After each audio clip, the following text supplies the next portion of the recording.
Hey friends, it's me, Christiana Gaudette, your Tarot Fairy Godmother, and it's time for answers to your questions about tarot. I have a question here from AR, and it's a great one. You may relate to this. Hi, Christiana. I have a question. I've done plenty of tarot readings for my friends, and my prediction in terms of timeline has actually come true. Why is it works for other people, and when I do the same for me, it never happens? All right, so here we have someone who has been reading tarot for people, doing predictive work, making predictions, and then the people come back and say, hey, you said this would happen, and it happened when you said it would. So great job. Not everyone is a great predictive reader. Clearly you are, and that's great. But now you want to know, when you try to do the same thing for you, why your predictions in your own life aren't coming true. All right, so there's a bunch of different factors here. First of all, and to me, this sounds like really familiar, right? Like you are not the only person who struggles with exactly this. Here's what I have come to believe over time. First of all, I am also a predictive reader, but I recognize after doing this for years and years that some things are more predictable than others, number one. Number two, it is harder for us to read for ourselves and make predictions for ourselves because we get caught up, even when we're trying not to. We get caught up in our fears and our desires. And so what we think we're seeing in the cards, we may subconsciously be running through a filter of fear or desire, making it not an accurate reading. We don't have that same we don't have that same thing when we're reading for someone else, right?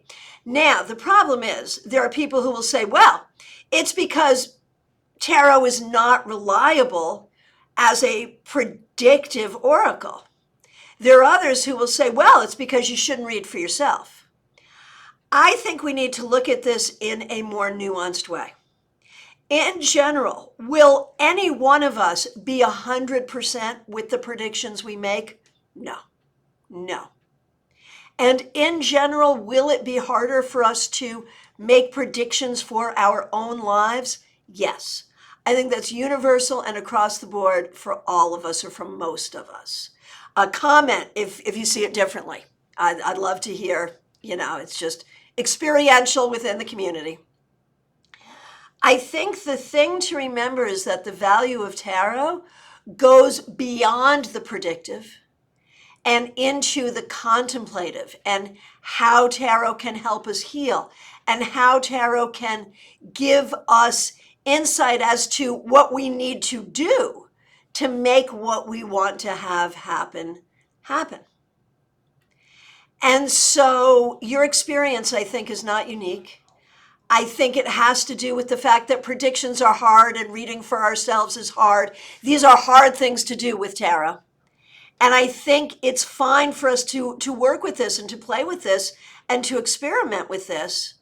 But I think we all need to recognize that while what we can do with tarot is limitless, our efficacy with tarot can be limited by a number of things. And that's not your fault, and that's not tarot's fault. And it should not discourage you from your continued exploration. Now, is there a way that when you're reading for yourself, you can become more detached and therefore more able to make what could be a good prediction? Absolutely, yes. What you need to do energetically when you go into the reading is consciously take all of your attachments, all of your desires, and take them outside of you, put them over here, and ask to do this reading from a place of non-attachment. You don't care about the outcome. And that's going to be hard because the reason you're doing the reading is because you do care about the outcome. But if you can bring yourself to that place of detachment, you will be a better reader. And if you can bring yourself to that place of detachment, that can be very helpful in managing certain anxieties and upsets. We don't want to live our whole life detached, but I think that when we do divination, coming at it from a place of compassionate detachment is always going to yield the best results. Again, AR, thank you so much for the question. And anyone who's watching, if you have a question about tarot, send it to me.